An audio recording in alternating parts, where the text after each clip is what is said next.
লাভ loss নাই, লাইফটাই loss, এই কথাটি আরিফিন শুভর প্রসঙ্গে বেশ খাটে। মুজিব সিনেমায় অভিনয় করে মাত্র 1 টাকা পারিশ্রমিক নেওয়া এই অভিনেতাকে আওয়ামী লীগ সরকার 10 কাঠার একটি প্লট বরাদ্দ দিয়েছিল, কিন্তু ক্ষমতার পরিবর্তনের সঙ্গে সঙ্গে সেই সিদ্ধান্ত বাতিল হয়ে গেছে। এই ঘটনা নিয়ে সারা দেশে চলছে তুমুল আলোচনা সমালোচনা।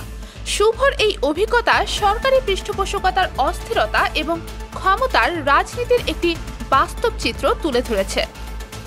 আরিফিন শুভর প্লট বাতিলের সিদ্ধান্ত নিয়ে সামাজিক যোগাযোগ মাধ্যমে তুমুল বিতর্ক চলছে। নেটিজেনদের পাশাপাশি বিনোদন জগতের অনেকেই এ নিয়ে নিজেদের মতামত দিচ্ছেন। কেউ কেউ এই সিদ্ধান্তকে অযৌক্তিক বলছেন, আবার কেউ কেউ এর সমর্থন করছেন। এদিকে জনপ্রিয় টিভি উপস্থাপক ও ইউটিউবার তানভীর তারেক শুভর বিরুদ্ধে তীব্র সমালোচনা করেছেন। তিনি তার ফেসবুক পোস্টে শুভর নানা অসঙ্গতি তুলে ধরেছেন। বিশেষ করে নির্মাতা চাষী নজরুল ইসলামের মৃত্যুর পর তাকে শহীদ মিনারে সম্মান দেওয়ার বিষয়ে শুভ সবার আগে আপত্তি জানিয়েছিলেন বলে তানভীর দাবি করেছেন। ভিন্ন দলের সাথে সখ্যতা থাকায় চাষী নজরুলের সাথে এমনটা করা হয়েছিল। একজন নির্মাতাকে নিয়ে এমন রাজনীতি ব্যথিত করেছিল উপস্থাপক তানভীরকে, অথচ তার কথায় চাষী নজরুলের সাথে সব দলেরই সম্পর্ক এবং সৌজন্য ছিল। তিনি ছিলেন ভীষণ স্পষ্টবাদী। দেশপ্রেমিক এই নির্মাতাকে জাতীয় সম্মানে শ্রদ্ধা জানানোর ব্যাপারে আরিফিন শুভ সহ বাকি যারা আপত্তি জানিয়েছিলেন তাদেরকেও কড়া সমালোচনা করেছেন তানভীর। এছাড়া এই উপস্থাপক নিজের পোস্টে নির্মাতা সোহানুর রহমান সোহানের সাথে আরিফিন শুভর অসঙ্গতমূলক আচরণের কথা তুলে ধরেছেন। সোহানুর রহমান সোহান তার এক শোতে বলেছিলেন, আরিফিন শুভকে কাস্ট করে 5 লক্ষ টাকা অগ্রিম দেওয়ার পরও তিনি আর শিডিউল দেননি। নির্মাতা সোহানের শারীরিক অসুস্থতার কারণে শিডিউল ঝামেলা হয়েছিল। পরবর্তীতে তিনি শুভকে ভেস্তে যাওয়া সেই কাজ করে দেওয়ার অনুরোধ করেন, তবে শুভ তার সেই অনুরোধ আর রাখেননি।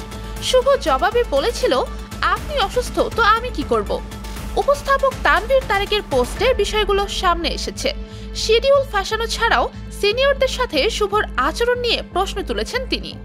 তানভীর জানিয়েছেন, তার শোতেই অফ রেকর্ডে নির্মাতা সোহান শুভর এই আচরণের কথা বলতে গিয়ে কষ্টে কেঁদে ফেলেছিলেন। অভ্যন্তরীণ এইসব বিষয়ে অনেকেই জানতেন না, তবে মুজিব সিনেমার শুভর 1 টাকা পারিশ্রমিকের বিষয়টি সব মহলেই আলোচিত ছিল।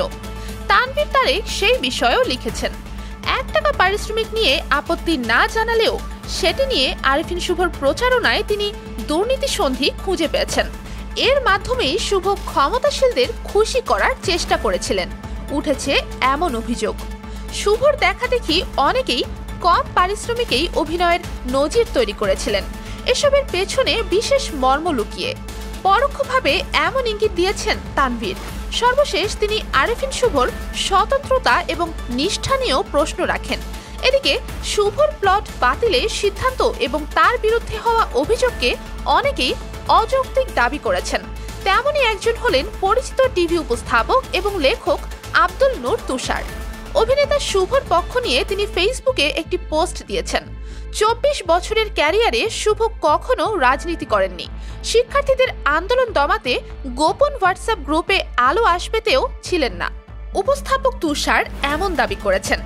একজন অভিনেতা হিসেবে শুভর দক্ষতা এবং যোগ্যতার কথাও স্মরণ করিয়ে দিয়েছেন তিনি। শুভ একাধিকবার মেরিল প্রথম আলো পুরস্কার পেয়েছেন, যেখানে আওয়ামী লীগের প্রভাব ছিল না। তাছাড়া তাদের নির্বাচনী প্রচারণাতেও তার উপস্থিতি ছিল না।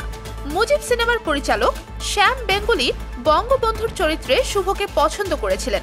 বিনোদন অঙ্গনে পরিচিত তারকাদের পাশাপাশি সাধারণ দর্শকরাও শুভর প্লট বাতিলের সিদ্ধান্ত নিয়ে আলোচনা করছেন। তবে বেশিরভাগ মানুষই আরিফিন শুভর বিপক্ষে কথা বলছেন। ক্ষমতাশীলদের সাথে তার সখ্যতা কেউ স্বাভাবিক চোখে দেখছেন না।